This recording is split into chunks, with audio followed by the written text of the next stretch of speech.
नमस्कार, आप देख रहे टीएनपी न्यूज। मैं हूं आपके साथ दीक्षा चौधरी। राष्ट्रपति भवन में ग्रीक प्रधानमंत्री किरियोकोस मित्याटोनिक्स को गॉड ऑफ ऑनर दिया गया। प्रधानमंत्री मोदी ने ग्रीस के प्रधानमंत्री किरियोकोस का स्वागत किया। ग्रीस के प्रधानमंत्री ने कहा कि कुछ महीने पहले प्रधानमंत्री की ग्रीस यात्रा के अनुरूप आधिकारिक राजकीय यात्रा पर भारत में होना मेरे लिए सौभाग्य की बात है। ग्रीस के लिए भारत के साथ रणनीतिक साझेदारी विशेष महत्व रखती है। हमें न केवल विभिन्न विषयों जैसे राजनीतिक परामर्श, रणनीतिक साझेदारी पर चर्चा करने का अवसर मिलेगा, बल्कि दोनों देशों की अर्थव्यवस्थाओं को बढ़ावा देने का भी अवसर मिलेगा। इसलिए यहाँ होना वास्तव में सौभाग्य की बात है। मैं प्रधानमंत्री के रूप में हम दोनों के बीच होने वाली चर्चाओं का इंतजार कर रहा हूँ। Privilege to be in India on an official state visit, reciprocating the visit of the Prime Minister to Greece a few months ago. For Greece, the strategic partnership between our two countries is of particular importance, and we will have the opportunity to discuss a wide range of topics, political consultations, strategic partnership, but also fostering our economic ties between our two economies. So it's a real privilege to be here, and I'm really looking forward to the discussions we will have with the Prime Minister. Shammi border पर धरना दे रहे पंजाब के किसान आज दिल्ली कूच करेंगे। यहाँ Haryana police की barricades तोड़ने के लिए किसान जेसीबी और हाइड्रोलिक क्रेन जैसी हैवी मशीनों लेकर पहुंचे। इसके अलावा बुलेट प्रूफ पोकलेन मशीन भी लाई गई है। इनको इस तरह से डिजाइन कराया गया कि इन पर आंसू गैस के गोलों का भी असर नहीं होगा। किसानों ने यह फैसला केंद्र के साथ हुई मीटिंग के बाद लिया है। केंद्र ने कपास, मक्का, मसूर, अरहर और उड़द यानी 5 फसलों पर एमएसपी देने का प्रस्ताव दिया था। किसानों ने यह प्रस्ताव खारिज कर दिया है। किसान आंदोलन के मद्देनजर हरियाणा के 7 जिलों में इंटरनेट पर पाबंदी का फैसला 20 फरवरी तक बढ़ा दिया गया है। दिल्ली चलो मार्च में किसान नेता सरवन सिंह बंधेर ने कहा कि हमने तय किया है, कोई भी किसान युवा आगे नहीं जाएगा, सिर्फ नेता शांतिपूर्ण आगे जाएंगे। हम सरकार से आज भी मांग करेंगे कि दिल्ली से बड़ा फैसला करें। आप कहें कि एमएसपी पर गारंटी कानून बनाएंगे, ये आंदोलन अभी खत्म हो सकता है। फैसला किया है, कोई युवा, कोई किसान मजदूर आगे नहीं जाएगा। लीडर बढ़े जाएंगे, आगे जाएंगे, पीसफुली सरकार प्रहार करेगी, खाली हाथों से जुड़ेंगे। सरकार हमारे ऊपर अटैक करने के लिए तैयार हो गई। बीएसएफ पंजाब में भी घुसाई गई। हम अपने जवानों के ऊपर अटैक नहीं करेंगे, वो हमारे हैं। हम सरकार से आज भी मांग करेंगे कि दिल्ली से बड़ा फैसला करें। आप कहें कि एमएसपी का गारंटी कानून बनाएंगे, ये सारी स्थिति समाप्त हो सकती है, ये गतिरोध खत्म हो सकता है। तो ये निर्णय है कि हम पीसफुली शांतमयी ढंग से आगे बढ़ेंगे, कमिटमेंट पर खड़े हैं। उधर केंद्रीय मंत्री और अमेठी सांसद स्मृति ईरानी 19 फरवरी से 4 दिवसीय दौरे पर अपनी लोकसभा क्षेत्र अमेठी में मौजूद हैं। आज उनके दौरे का दूसरा दिन है। इस दौरान वे अमेठी विधानसभा के तमाम गांव में पहुंचकर जनसंवाद विकास यात्रा कार्यक्रम के तहत जनता की समस्याएं सुन रही हैं और साथ में चल रहे अधिकारियों के माध्यम से तत्काल उनका निस्तारण भी कर रही हैं। अमेठी ब्लॉक के नरेनी गांव में जनसंवाद विकास यात्रा के दौरान केंद्रीय मंत्री स्मृति ईरानी ने कांग्रेस पार्टी के नेता जयराम रमेश को पलटवार करते हुए जवाब दिया। मुझे इस बात की खुशी है कि जयराम रमेश जी ने मेरी चुनौती को स्वीकार किया है कि राहुल गांधी बिना अखिलेश जी के, बिना मायावती जी के अमेठी का चुनाव लड़ने को तैयार हैं।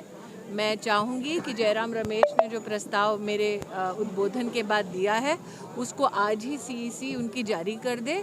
मैं भारतीय जनता पार्टी की सामान्य कार्यकर्ता होने के नाते इस चुनौती का स्वागत करती हूँ। पुनः कहती हूँ, क्योंकि जयराम रमेश जी ने कहा है कि हमारी चुनौती को स्वीकार करने के लिए राहुल गांधी तैयार हैं, तो आज हम सबको अमेठी के कार्यकर्ताओं को बेसब्री से इंतजार रहेगा कि राहुल गांधी जी आज सीईसी के माध्यम से ये घोषणा करा दें, क्योंकि जयराम रमेश जी ने ये हिदायत दी है। कांग्रेस नेता राहुल गांधी की अगुवाई वाली भारत जोड़ो न्याय यात्रा उत्तर प्रदेश में जारी है। ये यात्रा जल्द ही कानपुर पहुंचने वाली है। इसमें पहले इस शहर में कांग्रेस के समर्थकों ने एक पोस्टर लगाया है।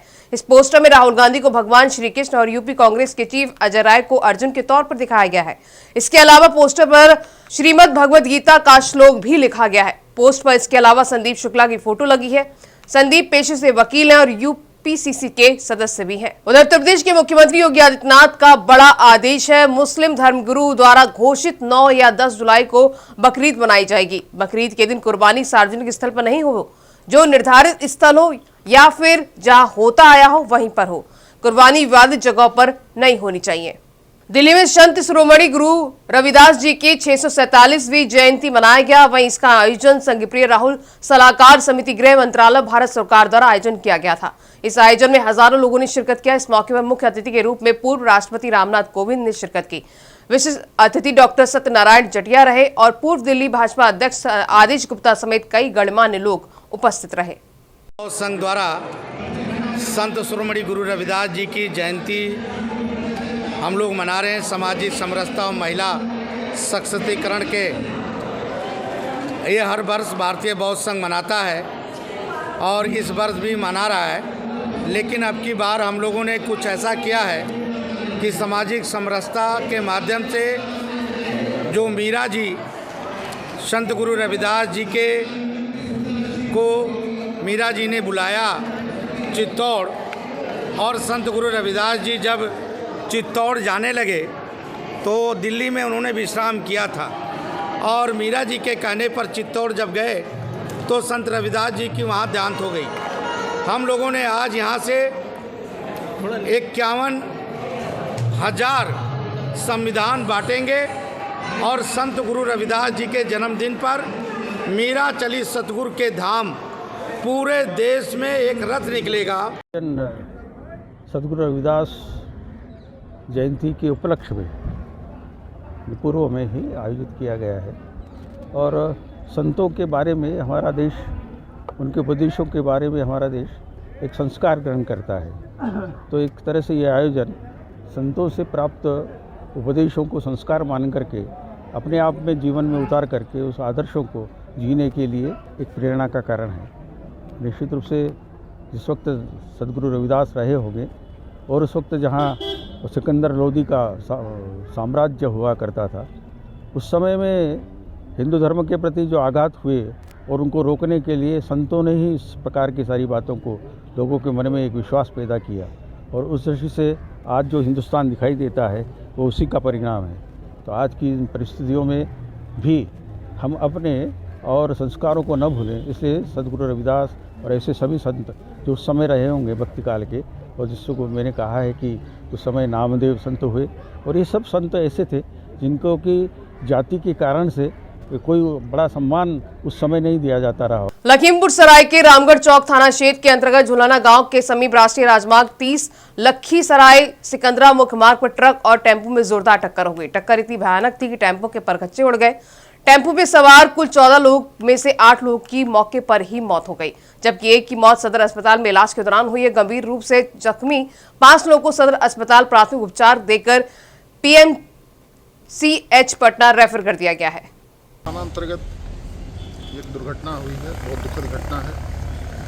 ये सामने से ऑटो को एक ट्रक द्वारा टक्कर मारा गया है और इस घटना में कुल 9 लोगों की मृत्यु हुई है। बाकी 5 लोग जो जख्मी हैं, 4 लोग, उनका इलाज कराने हेतु उनको बेहतर स्वास्थ्य केंद्र पर भेजा गया। क्या पता चल पाया सर, कहाँ से ये लोग आ रहे थे, कहाँ के रहने वाले हैं? ये लोग, इसमें 8 लोग हैं, वो जमालपुर थाना क्षेत्र के रहने वाले हैं, मुंगेर के, और एक लखीसराय का है, और ये लोग सिकंदरा जमुई से आ रहे थे, कैटरर का काम करते हैं। जी, जो ट्रक ने धक्का मारा है उसको पकड़ा गया? हाँ, ट्रक की पहचान, ट्रक ड्राइवर फरार हो गया था, बट इमीडिएटली पुलिस द्वारा कार्रवाई करते हुए उसे गिरफ्तार कर लिया गया।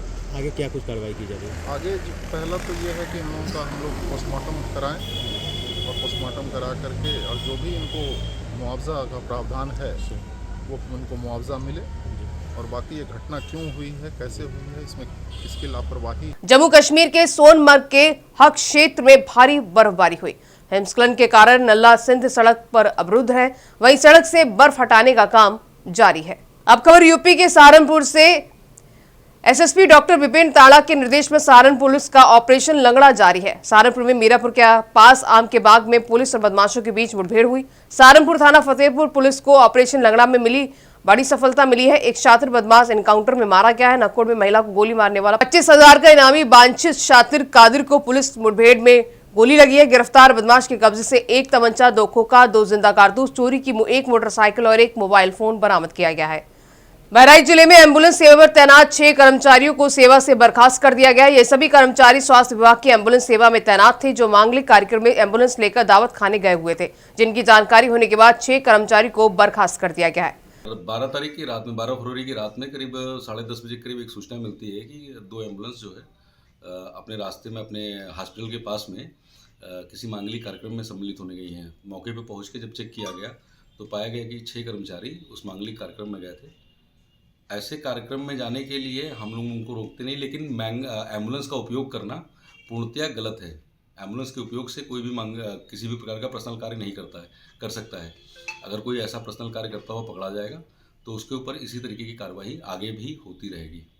तो किस तरह की कार्रवाई की गई है? इन सभी लोगों को हम लोग ने इनकी जॉब से निलंबित किया है। तो और अगर लापरवाही आती है तो और भी इस तरीके की किसी भी प्रकार की लापरवाही को जहां पे एम्बुलेंस का दुरुपयोग किया जाएगा। फिलहाल इस बुलेटिन में बस इतना ही। खबरें लगातार जारी हैं। नमस्कार।